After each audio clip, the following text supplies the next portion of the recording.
시청자 여러분 안녕하십니까? 이슈진단 플러스의 사회를 맡은 김윤식입니다.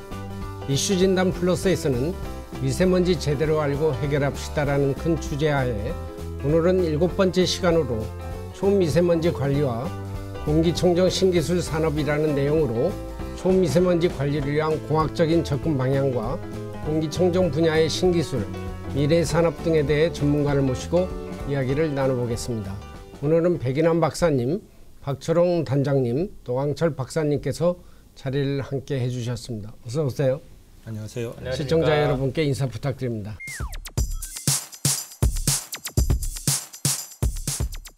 박사님부터. 저는 한국과학기술연구원에 근무하는 백인환입니다. 저는 2017년 5월부터 정부에서 지원하는 연구개발 사업인 미세먼지 범부처 프로젝트 사업단장을 맡고 있습니다. 반갑습니다. 네. 안녕하세요. 저는 한국공기청정협회에서 공기청정기 전문가위원장으로 있는 노광철입니다. 네, 반갑습니다. 안녕하세요. 저는 사단법인 동반성장산업협회 사업단장 박철홍입니다. 반갑습니다. 미세먼지 제대로 알고 해결합시다라는 시사 프로는 국내에서 처음으로 10부작으로 미세먼지 관련 모든 분야를 망라해서 다루고 있습니다.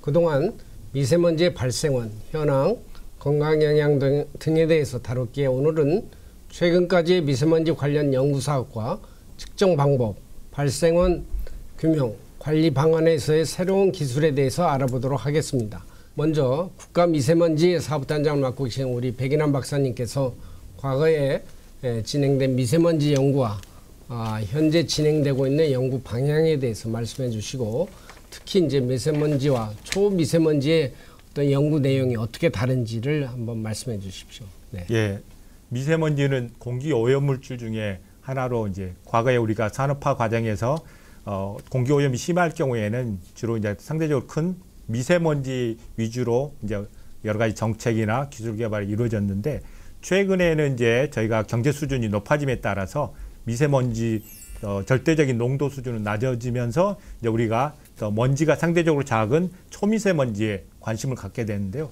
이 초미세먼지는 이제 미세먼지와 다르게 우리가 뭐 배출원에서 나올 때 기체상으로 쉽게 해서 질소산화물이라든가 휘발성 위험이라든가 황산화물과 같은 그런 기체상으로 나온 물질들이 대기 중에서 어떤 기상 여건이라든가 그런 거 햇빛이라든가 이런 거에 따라서 어떤 초미세먼지를 생성하는 이런 것들이 이제 중요해짐에 따라서 최근에는 이런 원인이 뭐냐, 어떻게 생성되느냐 이런 과학적인 연구들이 이제 초미세먼지의 어떤 주된 어떤 관심 사항이고요.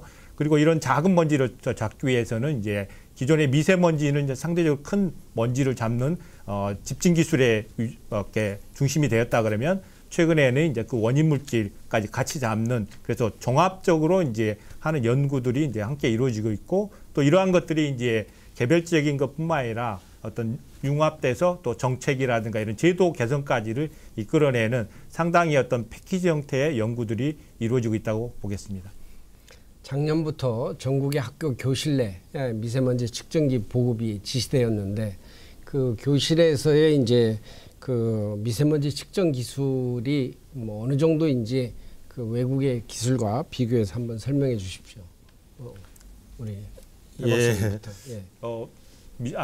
미세먼지는 이제 어떤 공기를 오염시키는 중요한 물질이기 때문에 국가에서는 이제 신뢰할 수 있는 데이터를 이제 국민들한테 제공하고 또 공기질을 관리하기 위해서 어떤 표준적인 방법을 해서 공정 시험 방법을 운영하고 있습니다. 그래서 미세먼지 같은 경우는 이제 공기 중에 일정한 쉽게 해서 1m, 1m, 1m인 그 공간에 먼지가 얼마큼 있느냐를 이제 무게로 재가지고 나타내는 보통 이제 그런 방법이 이제 미세먼지 농도. 그래서 우리가 1 마이크로그램이 이제 1 立方메타 안에 들어있는 그 양으로 나타내다 보니까 가장 정확하게 측정할 수 있는 방법은 이제 무게를 재는 중량법이라는 방법을 쓰고 있습니다.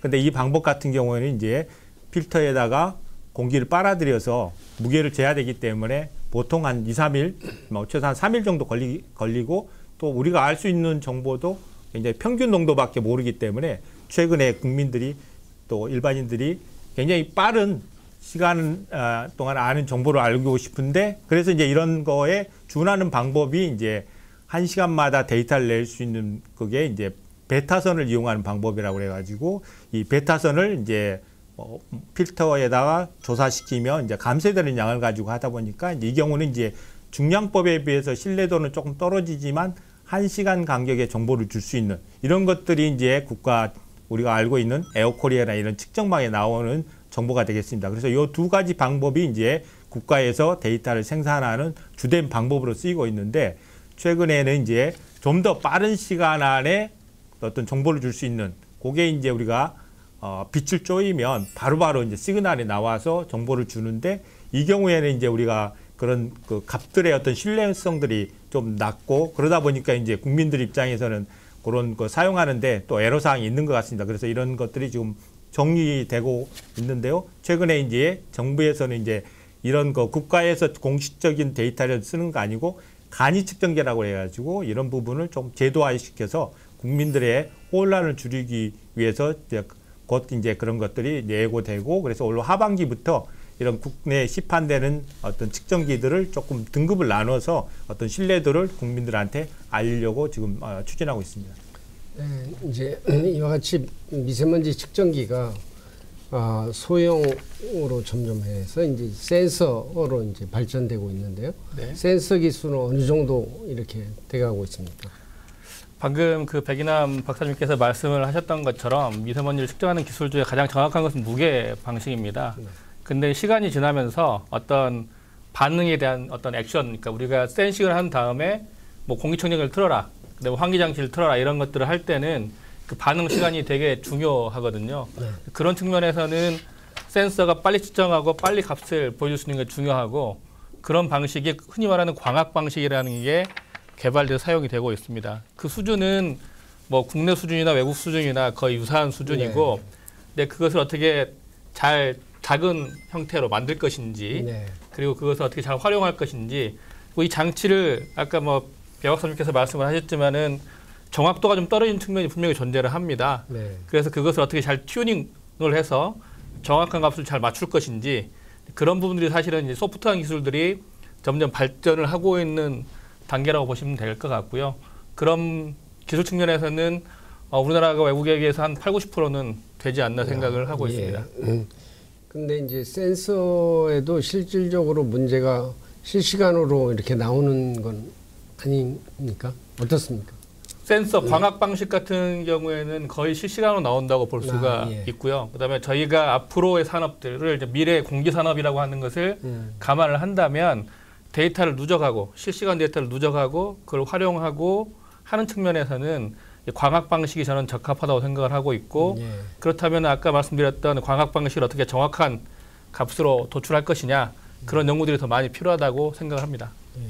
이와 같이 이제 미세먼지 센서가 이제 개발돼서 다양하게 사용되고 있는데 실질적으로 공기 산업에 적용되는 분야는 어떤 것인지 우리 단장님. 저희들 이제 그 미세먼지 센서 공기질 관리에 있어서 센서라는 게 미세먼지와 또 아까 백인남 단장님 말씀하신 것처럼 여러 가지 다른 물질들을 포함한 이산화탄소까지 포함한 그 센서들이 좀 요즘은 다 복합적으로 측정기를 쓰고 있어요. 그래서 이제 그런 것들이 기존에 우리 가전으로 쓸 수 있는 냉난방기, 에어컨들에서도 당연히 그 활용되고 있고요. 그다음에 뭐 아시다시피 반도체 공장의 클린룸들은 당연히 아주 미세먼지에 민감한 제품군들, 에러를 생성시키는 제품들을 막기 위한 이제 노력들을 할 때 당연히 측정. 요즘은 근데 또 농협 분야에서 농업에서 그 버섯 재배하는데 항온항습기가 쓰이고 있습니다. 그래서 가습과 이제 제습을 한다든지 특히 이 버섯 같은 작물들은 이산화탄소에 굉장히 사람보다 더 민감해서 이산화탄소 농도에 따라 웃자라기도 하고 상품 가치를 또 좋게 생육할 수도 있기 때문에 이제 이렇게 다양하게 산업의 공업부터 농업까지 다 이런 미세먼지를 포함한 측정 기술들이 다양하게 활용되고 있습니다. 엄청나게 다양하게 앞으로 사용될 가능성이 그렇습니다. 기술이 발달할수록 산업에서는 더 많이 차용했을 것이고 이제 반복되겠죠. 일반적으로 이제 그 공기청정기 이 장치가 공기 정화 장치라고 우리가 얘기하고 있는데 이렇게 이제 미세먼지 저감 기술이 대두되면서 공기정화 장치가 이제 다양하게 활용이 되고 있는데 우선 이제 공기정화 장치라는 정의부터 우리가 종류가 어떤 거고 예. 그런 어떻게 발전해 왔는지 한번 먼저 설명해 주시죠. 예, 예. 네. 실제 이제 공기 정화 장치라는 말 자체가 네. 공기가 좀 더러우니까 그걸 깨끗하게 하는 그런 장치인데 그거는 이제 크게 보면 이제 두 가지로 볼 수 있는 게 이제 우리가 환기라고 해가지고 이제 오염물질의 어떤 종류에 상관없이 오염된 공기를 이제 바깥에 깨끗한 공기로 이제 바꿔치기 하는 네. 그런 게 이제 보편적인 환기 장치가 되겠고요. 그래서 최근이 아니라 2000년대 초부터 우리가 새집 중에 알려진 휘발성 유화물이라든가 이런 물질들이 이제 건축자재에 많이 포함되다 보니까 실내에 많이 있게 되니까 이걸 뭔가 자연적으로 이제 우리가 창문이라든가 열어서 하는 경우에는 한계가 있어서 이걸 조금 더 강제적으로 하는 그래서 이제 우리가 요즘 얘기하는 환기 장치들이 이제 주택에도 보급되고요. 그다음에 이제 또 다른 방법은 이제 우리가 어떤 특정한 오염 물질을 알고 있는 경우, 이제 미세먼지도 이제 그 중에 하나가 있죠. 그래서 미세먼지만을 제거하기 위한 게 이제 공기청정기라고 보실 수가 있겠고요. 그러면서 이제 미세먼지도 잡고 그러면서 또 이제 우리가 냄새라든가 이런 것도 좀 추가적으로 이제 공기청정기에 또 하는 기능 그리고 또 거기에다 또 미생물 같은 경우도 굉장히 중요한데 이제 미생물도 이제 어떻게 보면 먼지의 일종이니까 필터에 잡았는데 이런 미생물은 또 살아있기 때문에 이걸 다 항균 기능을 하는 그런 기술들이 이제 기본적으로 보면 이제 크게 보면 이제 환기하고 이런 특화된 그 특정 오염물질을 제거하는 공기청정기라고 볼 수 있는데요. 실은 우리 건물에 지금 우리가 냉난방을 하는 건물 자체가 실은 이제 우리가 여름에는 시원하게 한다고 그래 그리고 겨울에는 이제 따뜻하게 하는데 기본적으로 공기를 이제 순환시키다 보니까 공기가 부족하니까 외기에서 공기가 들어옵니다. 그래서 실은 우리가 건물에 있는 공조 시스템은 환기 기능도 있고 네. 거기에 또 일부 이제 좀 중성능 필터지만 필터가 있어서 이제 외부에 들어오는 또 순환되는 공기에 먼지를 제거하는 그래서 이제 공조 시스템 같은 경우는 이제 큰 건물의 대형 시스템이라고 우리가 인지를 못하고 있었지만 우리가 소형화된 것들이 이제 전열 교환 장치라든가 네. 공기청정기가 이제 우리 조그만 생활 공간에 단품으로 이제 네. 국민들한테 인식되고 있습니다. 또 이제 최근에는 우리가 뭐 창문형 뭐 하이브리드 창문형 환기 뭐 이런 것도 예. 네. 뭐 그다음 우리가 그 덕트도 예. 굉장히 중요한 역할을 하는데 예. 이제 이런 공기정화 장치를 제대로 활용하려면 앞으로 덕트 청소 같은 것도 제대로 해야 되지 않나. 그렇습니다. 예. 예. 중요한 것 중에 하나라고 생각을 합니다. 예. 그러니까 저는 사실 공기의 문제를 물하고 비슷하다고 생각을 합니다. 네. 그러니까 예를 들면 물이 고여 있으면 썩는다는 것은 많은 분들이 아는데 공기가 멈춰 있으면 썩는다는 생각을 잘 못 하시는 것 같더라고요. 네. 그래서 실내에서는 사실은 이제 어떤 공기 정화 장치라고 하는 것들이 그 실내 공기하고 실외 공기하고 소통하는 것을 만들어주는 거. 그다음에 실내에서 발생한 것들을 뭐 빠르게 제거한다든지 이제 그런 것들이 이제 공기 정화 장치의 개념이지 않나 생각을 하고 있고 뭐 기술적인 발전 방향은 제가 볼 때는 그렇습니다. 이게 최고의 제품이라고 하는 게 모든 것을 잘하는 제품이잖아요. 근데 제품을 만드는 사람들은 항상 하나의 제품에다가 모든 기술을 집어넣으려고 하는 그런 것들이 많이 있는 것 같습니다. 그래서 뭐 공기 청정기가 이제 뭐 예를 들면 산소를 발생한다든지 이제 그런 것들이 새로운 기술의 발전의 네.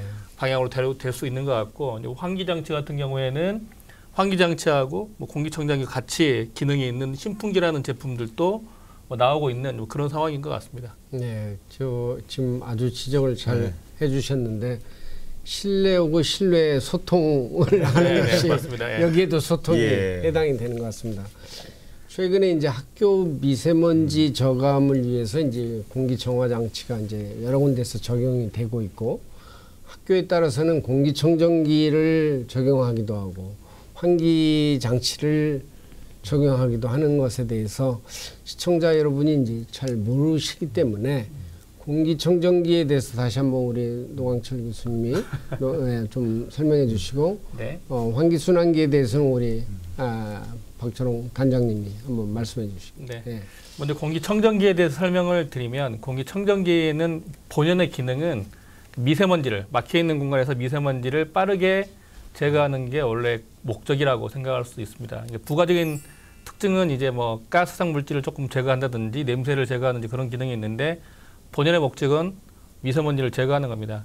학교 같은 경우에는 좁은 공간에 학생들이 많이 있기 때문에 그러니까 그 미세먼지가 많이 발생할 수 있는 상황에 도래를 합니다. 네. 그리고 그 청소 상태라든지 그런 영향으로 특히 PM10과 같은 큰 먼지들이 많이 발생할 수가 있는데요.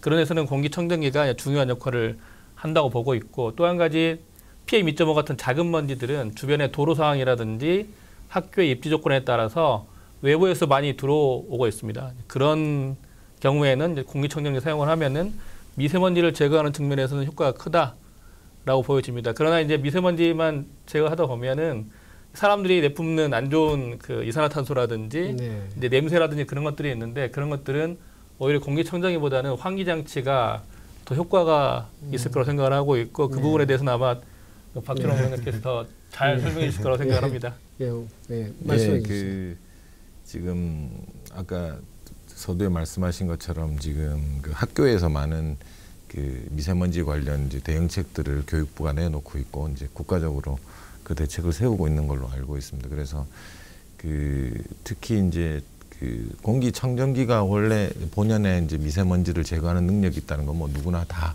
인지하고 있던 사실이었고, 이제 거기에 요즘 이제 기계 환기 장치, 즉 이제 이게 공기 순환기라고 부르고 있고, 그 공기 순환기의 원래 목적은 미세먼지를 대응한다든지 이런 것보다는 실내에 있는 공기들의 나쁜 물질을 배출시키고 실외에 이제 신선한 공기를 도입할 때 이때 이제 열 회수한다. 그러니까 즉 에너지를 저감하는, 에너지 소모를 저감하는 장치로 원래 공기 순환기가 네. 설치되고 있었죠. 근데 지금 이제 공기 미세먼지 문제가 대두되면서 특히 학교 같은 그 다중이용 시설에서 볼 수 있는 특징들이 많은 사람이 모여 생활하는 공간에서 일정 부피의 공간 아닌데 많은 사람들이 생활함으로 인해서 이산화탄소가 발생한다든지 하는 문제로 인해서 실내 이산화탄소 농도가 급격히 올라갈 때 이제 그럼 순환기의 이제 역할론이 대두된 거죠. 그래서 왜 이제 산소는 산소는 공급을 해줘야 되고 이산화탄소는 배출시켜줘야 될 때 공기 순환기는 이제 그런 역할을 할 수 있는 거죠. 외부에서 공기를 급기해주고 내부 공기를 배기해주면서 실내 이제 공기 농도를 맞춰줄 때 이제 지금 말씀하신 청정기가 미세먼지를 거르는데 아주 충실한 것처럼 이제 순환기 쪽에서는 거기에 이제 부수적으로 CO2를 저감할 수 있는 기능을 갖고 있다.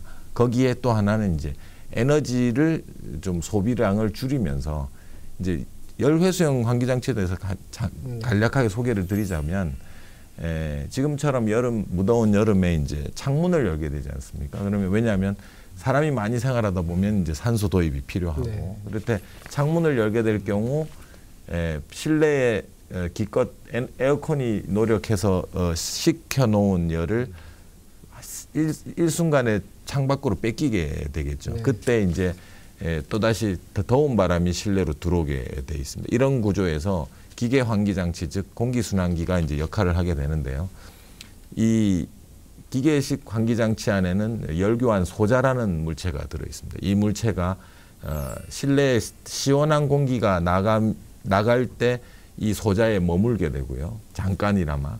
그다음에 실외에 아까 이제 여름 같은 경우 더워져 있는 공기가 들어오게 됩니다. 이때 그 소자라는 물체를 거칠 때 서로 물리적으로 겹치지는 않습니다. 물리적으로 겹치지는 않아야 당연히 서로 품고 있는 물질들을 교환하지 않겠죠. 근데 단지 온도와 습도로만 서로 교차를 시키는 거죠. 그렇게 해서 실내에 여름 같은 경우 아주 시원한 공기가 나가면서 들어오는 공기한테 그 시원한 공기를 전달해 주는 거예요.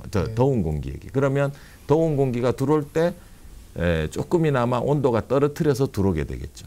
이제 겨울에는 반대가 됩니다. 따뜻한 공기가 나가면서 차가운 공기가 들어올 때 그 열을 전달해주고 들어오는 원리죠. 그래서 이제 열교환기라는 그 기계적인 원래 본연의 기능이 이런 기능인데, 여기에 요즘처럼 이제 고농도인 일수가 많아지고 이럴 경우 외부에 미세먼지까지 걸러서 들어오게 만들어주는 게 요즘 이제 공기순환기의 공기 정화 장치로의 역할론으로 지금 대두되고 있는 상황입니다. 근데 이제 그게 장점인데 네.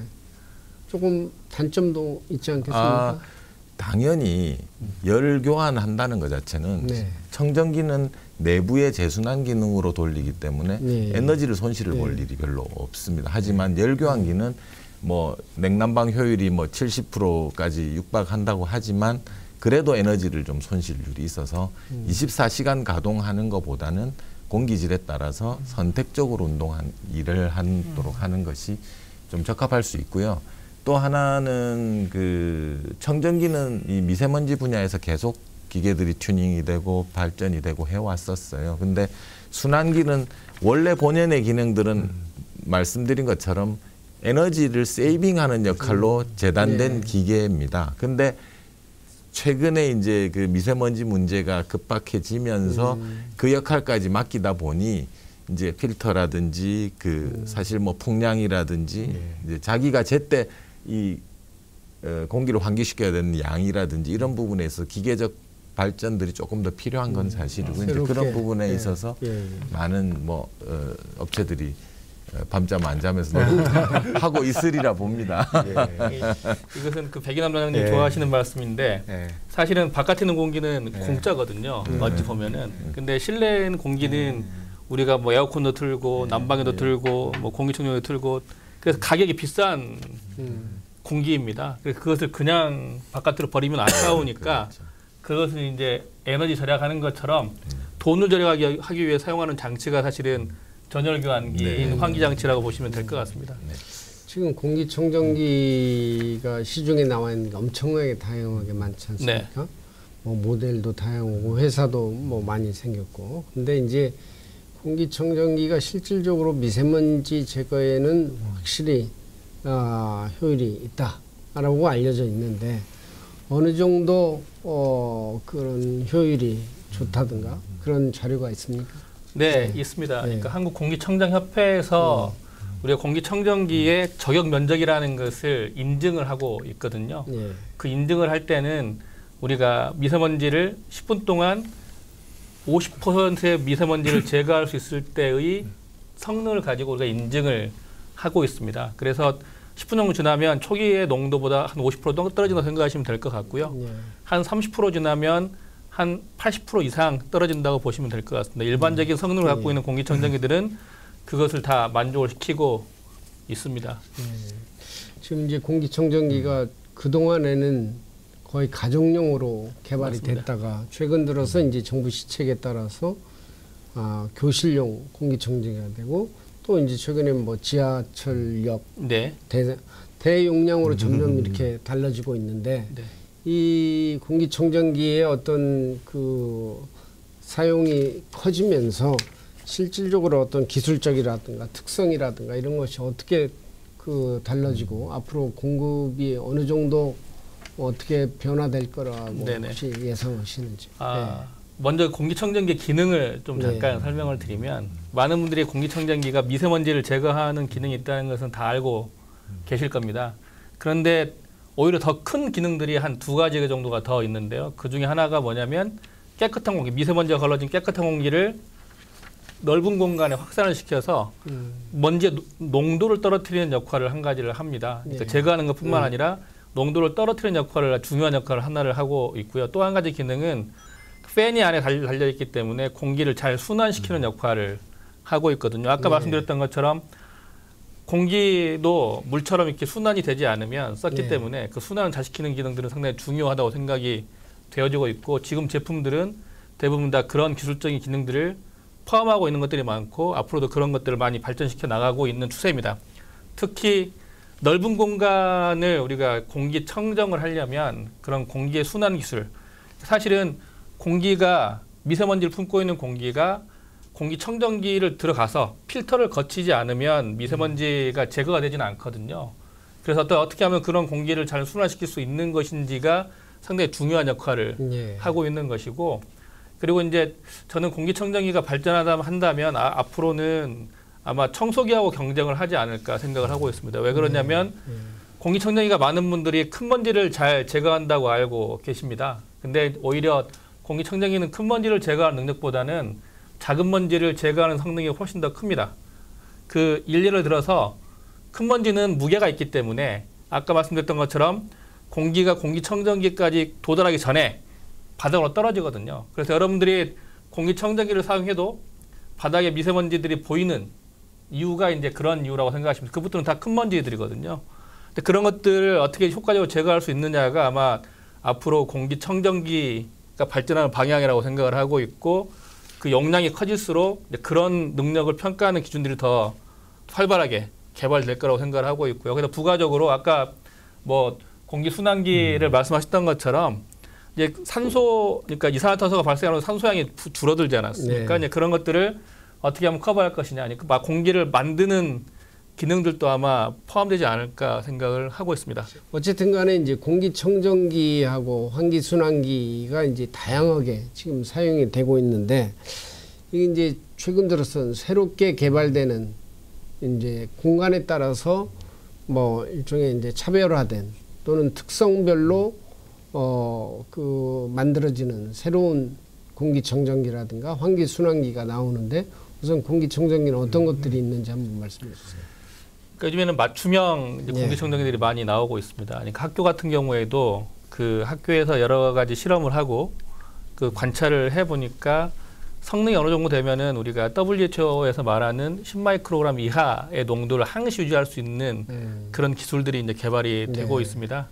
근데 앞으로는 이제 뭐 그런 학교 같은 경우는 그런 식으로 갈 것 같고 그 복지시설이나 병원 같은 경우에는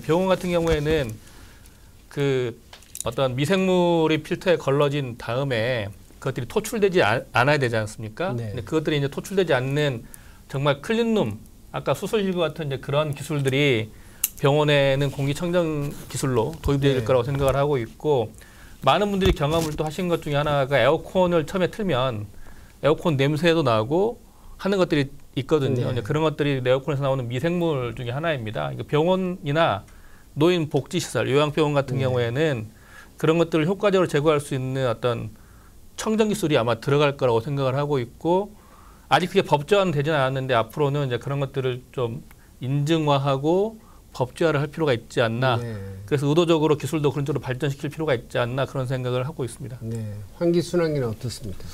지금 적용될 수 있는 현장들의 환경들이 좀 다 다릅니다. 그래서 공간의 크기도 다르고 또 그 입지 여건들이 또 공장지대에 있느냐, 뭐 전원주택처럼 좋은 환경에 있느냐.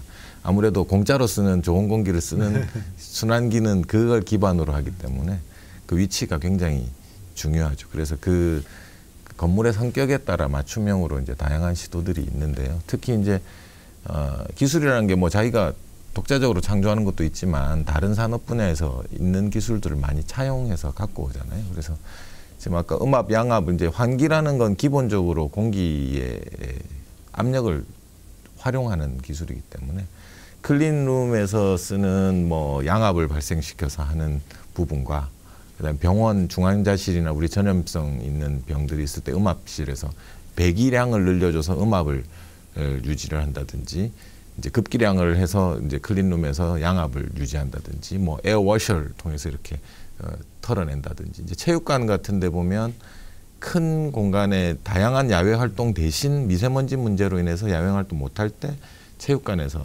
학생들이 이제 주로 학교 체육관의 경우 활동하게 되고 이제 그런 공간들은 또 거의 공간의 면적 부피로 보면 10,000 세제곱미터가 넘어요. 이제 그 큰 공간들을 어떻게 단시간 안에 수업하고 있는 활동하는 시간 중에 먼지와 그 이산화탄소를 같이 조절할 것인가. 이제 이렇게 다양한 연구들을 하고 있는데 그러다 보니 기계 크기가 점점 커져야 된다는 단점이 있어요. 그래서 물론 이제 교실도 지금 가보시면 학생들이 옛날 우리 학교 다닐 때는 60명이었지만 지금은 30명인데도 교실에 뭐 어디 그 기구를 하나 놓을 공간도 사실은 만족스럽지 못합니다. 그래서 순환기라는 거는 성능적인 부분도 있지만 또 외부와 소통할 수 있는 이런 설비 장치의 설치적 요소가 따라가게 되거든요. 그래서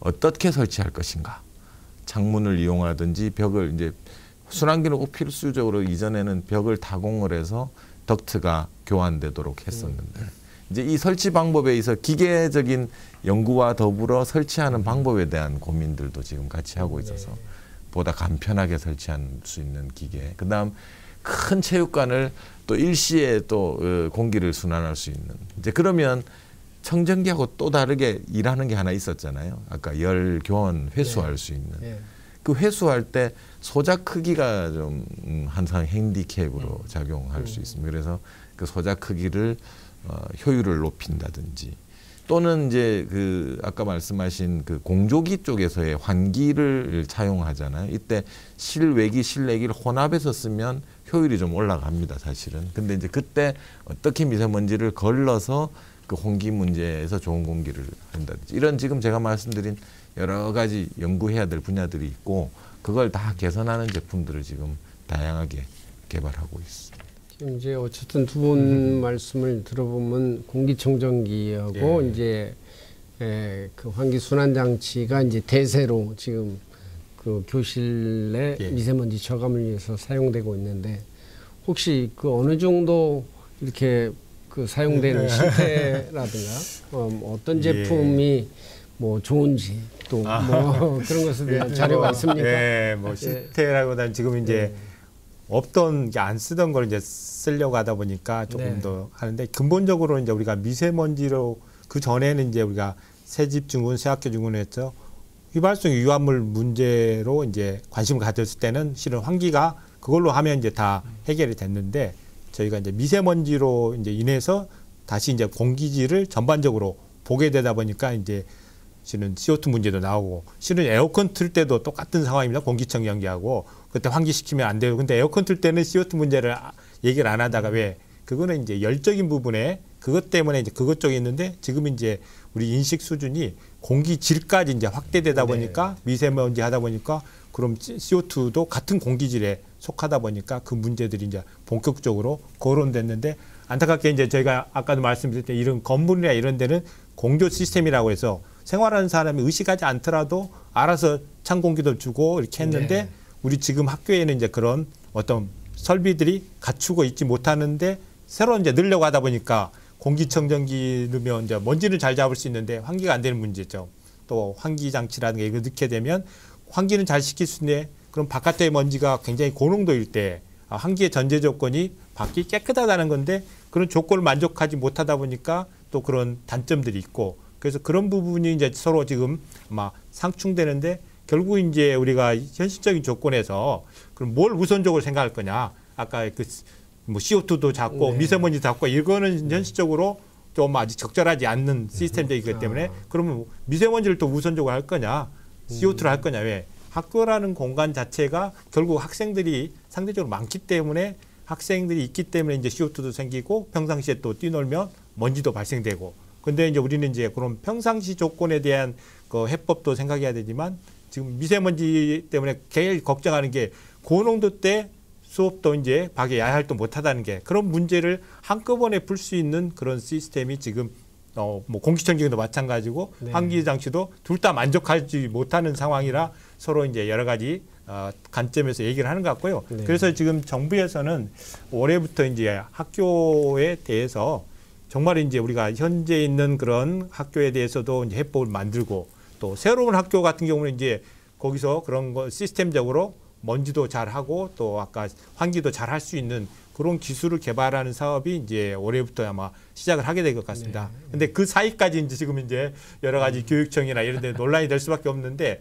그런 것들은 이제 어떤 반드시 A가 좋고 B가 좋다기보다는 각각의 장단점을 보고 그럼 우리가 한시적으로 어떤 걸 선택하는 게 우리 애들한테 도움이 되는지 그래서 어떤 우리가 요즘 이제 해야 되는 게 결국 서로 다른 의견들을 좀 합의를 해서 우리는 그럼 요걸 선택하자. 충분하진 않지만 이제 그런 게 좀 필요한 시기가 아닌가 싶습니다. 배 박사님 말씀 들으면 이제 학생들의 그런 공간에 따라서 이제 어떤 맞춤형이 필요하다. 지금 이제 그 논리로는 이제 우리가 민간 계층의 다른 시설, 아까 요양원이라든가 뭐 다른 시설에 대해서도 좀 그런 맞춤형의 것이 필요하지 않나 이렇게 생각이 되네요. 맞습니다.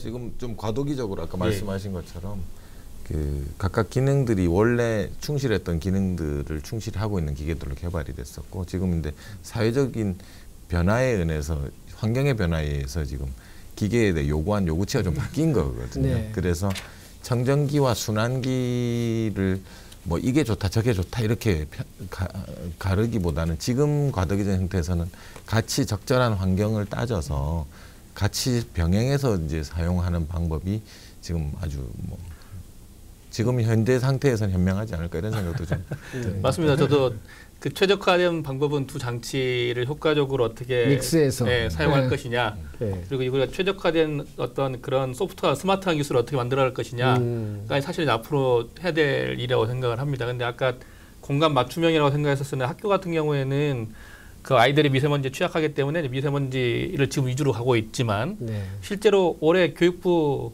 제가 과제를 같이 한 경험이 있는데 올해 3월달 기준으로 지금 모든 교실에 75% 정도의 공기 정화 장치가 설치가 되어 있고요. 네. 그 중에 75%가 공기청정기입니다. 나머지 25%가 이제 환기 장치가 들어가 있습니다. 그래서 아마 최적화를 진행을 한다면 오히려 환기 장치가 더 많이 보급될 거라고 앞으로는 그 생각을 하고 가격은 있습니다. 어떻습니까? 가격은 천차만별인데요. 그래도 아니 공기청정기하고 환기순환 장치하고 가격. 공기순환 장치가 더 비쌉니다. 그게 이제 문제군요. 네, 그게 좀 어려운 부분이 좀 있는 것 같습니다. 네, 예. 그것은 뭐 제가 제품을 만들지는 않기 때문에 뭐라고 말씀을 드릴 수는 없을 것 같고, 근데 오히려 노인 복지시설 같은 경우에는 공기청정기보다는 냄새에 더 그렇지. 민감한 네. 곳이기 때문에 공기순환 장치가 그렇죠. 오늘 적합할 것 같고 거기다가 어떻게 그러니까 미세먼지를 잘 컨트롤할 수 있느냐를 잘 뭐 기능을 집어넣는다면 역시 시설에 따라서 맞습니다. 네, 어떤 것을 그렇습니다. 사용하냐. 네네네. 예. 그래서 이 두 기능이 어떤 게 더 크냐에 예. 달라질 수 있다고 생각합니다. 그 사용 환경이 좀 다르다고 했는데 이렇게 우리 주택이나 뭐 청정기는 주택에서는 아주 일반적으로 쓰지 네. 않습니까?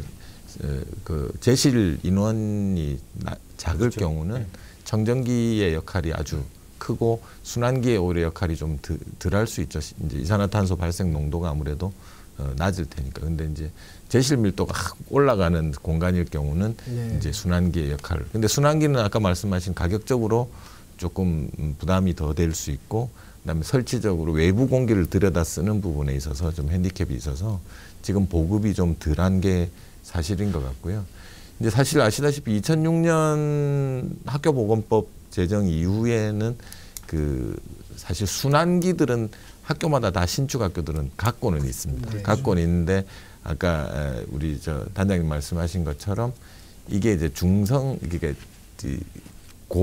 고성능 필터들이 아니다 보니 이제 그 필터를 우선 이제 좀 정비하고 다시 재활용, 덕트 아까 청소도 말씀하셨고 이제 이런 부분들이 병행돼야 될 부분이죠. 지금 학교에서 문제점은 이제 그 정비를 두 개 다 뭐 돈이 있어 쓰면 좋은데 그렇죠. 하나를 선택하게 되는데 또 하나에서 어떤 선택 과정 자체가 각 지역별로 기존의 어떤 다른 제품처럼 네. 동일한 방법으로 저가형이라든가 뭐 이런 하다 보니까 이제 학부모 입장에서는 좀 좋은 뭔가 이렇게 제품을 자기 학교 애들이 다니는데 하고 싶은데 근데 이제 그런 거 할 때 판단할 수 있는 그런 정보들도 굉장히 부족한 것 같아요. 그래서 이제 아까 공기청정기 이런 장점이 있고 환기설비나 이런 데에 이런 장점도 있고 단점도 있고를 다 알려주고 그러면 이제 이 비용 가지고 그렇죠. 잘 선택할 수 있도록 하는데 지금 전문가들도 부족하고 하다 보니까 기존의 어떤 다른 제품하고 똑같이 어떤 구입 과정을 거치다 보니까 이제 거기서 이제 서로 소통이 안 된 그렇죠. 불만들이 굉장히 심한 것 같습니다. 예. 학교 측과 학부모들의 입장에서는 이제 학교에다가 요구할 때 어쨌든 어떠한 장치, 어떠한 뭐 여러 가지 장치의 그 기본적인 예. 거 이외에 우리가 이제 기준이라는 것을 갖고 있어야 맞습니다. 된다고 이제 생각이 되는데 우선 네. 공기청정기의 어떤 기준 항목이 어떤 것인지 좀 설명을 해주세요. 아, 예. 예, 제가 또 오늘 뭐 한국 그 표준, 그러니까 국가 표준 아니 그 세계 표준을 정하는 데서 한국 대표로 활동을 하고 있기 네. 때문에 그런 부분에서 좀 자유롭게 말씀을 드릴 수 있을 것 같은데요. 공기청정기 같은 경우에는 청정화 능력이라는 것을 평가를 합니다. 그러니까 말 그대로 얼만큼 깨끗하게 공기를 보낼 수 있느냐를 평가를 하는데요. 그것을 소비자들이 이해하기 어렵기 때문에 국내에서는 그 면적으로 환산을 해서 일단 소비자한테 알려주는 평형이다. 맞습니다. 그런 네, 방법을 평형. 취하고 네. 있고요. 학교 같은 경우에는 학교 평수가 보통 교실이 20평입니다. 네. 예, 예. 그러니까 저희들이 테스트를 여러 번 진행을 해보니까 30평형 이상의 공기청정기 한 대면 한 미세먼지의 60%를 제거할 수 있겠다. 네. 그래서 그런 실험 결과에 기반을 해서 학교 같은 경우에는 30평형을 정해 썼습니다. 네. 아마도 앞으로는 그 공간별로 다양한 평형, 그러니까 이 공간에는 몇 평형이 적합합니다라는 것을 계속 제시하는 방법들을 연구를 하게 될 것 같고 예. 이제 그런 것들이 진행이 되면서 뭐 기술 발전도 같이 더 네. 되지 않을까 생각을 하고 있습니다. 환기 순환 장치의 어떤 가이드라인 같은 게 있습니까 현재? 네, 먼저 말씀드린 것처럼 이제 환기 순환 장치의 본연의 목적의 열 해수형 환기 장치의 표준은 있습니다. 그래서 그게 이제 KSB 6879에서 다루고 있는데요. 실질적으로 이제 사회적 환경적 요구가 더 높아져서 미세먼지 저감하는 기술까지도 표준화하는 부분에서는 아직 제도적으로 미처 못 따라온 부분이 있습니다. 그래서 지금 당국에서 그런 준비를 하고 계신 걸로 알고 있고요. 그래서 또 이제 이런 제품들을 구입할 경우 이제 조달청을 통해서 구매를 할 수 있다 보니 조달청에서도 그런 규격서를 지금 원래 갖고 있었으나 그걸 재정비해서 이제 새로운 조달 규격까지도 지금 선정하고 있고요. 실질적으로 지난 7월 25일 같은 경우 조달청에서 이 KS 표준과 관련된 그런 실제로 간담회도 또 개최를 해서 이제 표준을 마련하기 위한 준비들을 하고 있습니다. 오늘은 이제 초미세먼지의 어떤 저감을 위한 신기술하고 앞으로 산업에 대해서 이렇게 얘기를 나눴습니다만은 이제 정말로 미래에 어떠한 기술이 필요하고 어떠한 공기산업이 대두될 것이라고 생각하는지 한 말씀씩 좀 해주시면. 네, 이제 공기질은 아무리 좋게 해도 이게 만족하기 쉽지 않은데 네. 제가 이제 미세먼지에 대한 인식도 보면 네. 최근에 이제 본격적으로 갖게 된 그래서 이제 우리가 아까 물 얘기도 하셨지만 우리가 경제 순위나 삶의 질이 높아지면서 결국 이제 물에서 공기 그리고 이제 지금 미세먼지에 관심이 많지만 결국 이제 실내 공간에 사람이 살게 되면서 결국 이제 사람한테 이제 여러 가지 아까 CO2 얘기도 했지만 뭐 냄새라든가 이런 부분이 많이 나와서 실은 이제 작년에 이제 세계 실내 공기 관련된 학회에서 연구하는 걸 보니까 이제 사람에서 나오는 냄새 네. 굉장히 미량이지만 어떤 성분들이 나와서 그게 또 실내에서 반응을 해서 또 어떤 오염을 시키는지 우리가 쉽게 얘기하면 퇴치를 이제 그전에는 퇴치라고만 했는데 그런 걸 이제 미량 성분을 분석을 해서 하는 연구들도 좀 하고 있고 그 다음에는 이제 우리가 조금 알지만 잘 정보를 몰라서 하는데 미생물 우리가 뭐 곰팡이, 박테리아, 뭐 바이러스라든가 이런 부분들에 대해서 이제 우리가 좀 더 많이 알아야 이제 우리가 또 우리 건강을 또 보호할 수 있는 부분들이 있고요.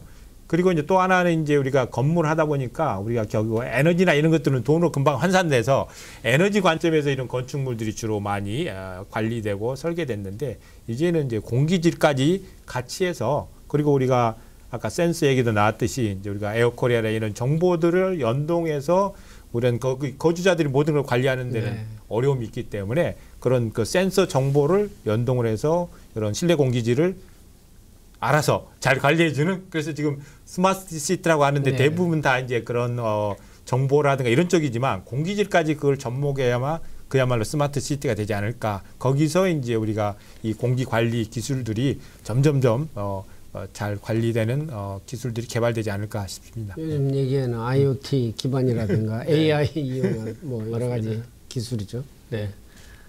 그러니까 저는 모든 게 건강하고 연관이 되어 있다고 생각을 합니다. 그러니까 사람이 예전에 물을 연구를 시작했던 게 물 마시고 죽는 사람들이 발생을 하니까 그래서 물의 연구는 일단 제가 알고 있는 역사 상식으로는 한 4,000년 공식으로 된 것으로 알고 있습니다. 네. 우리가 뭐 네. 단군 얘기하는 건 약간 이상할지 모르겠지만 단군 시대 때도 치수를 했다는 얘기가 있기 네. 때문에요. 네.